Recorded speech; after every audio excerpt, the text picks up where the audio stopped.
ICC champions trophy 2025 के schedule का ऐलान अगले 2 हफ्तों में मुतवक्के है।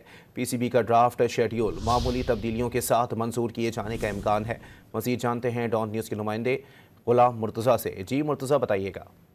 जी, आईसीसी चैंपियन ट्रॉफी 2025 का इनेकाद पाकिस्तान में होना है और उसका जो स्केड्यूल है वो अगले 2 हफ्तों में उसका ऐलान बाकायदा तौर पर मुतवक्को है कि ड्राफ्ट शेड्यूल जो पाकिस्तान क्रिकेट बोर्ड की जानिब से भेजा गया था, ज़राए के मुताबिक ये बताया जा रहा है कि उसमें चंद तब्दीलियां की जा सकती हैं। भारत समेत चंद टीमों के मैचेस की जो तारीखों में तब्दीली हो सकती है। पाकिस्तान क्रिकेट बोर्ड ने ड्राफ्ट शेड्यूल में भारत के जो मैचेस थे वो लाहौर में कराने का कहा था। ज़राए के मुताबिक ये बताया जा रहा है कि आईसीसी का वक्त भी आइंदा हफ्ते पाकिस्तान आएगा और पाकिस्तान क्रिकेट बोर्ड को इन फैसलों के मुतालिक भी आगाह करेगा।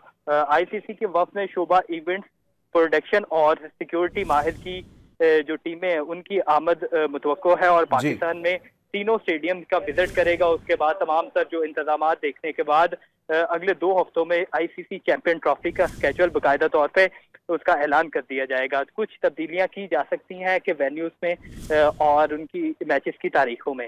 जी, बहुत शुक्रिया मुर्तज़ा।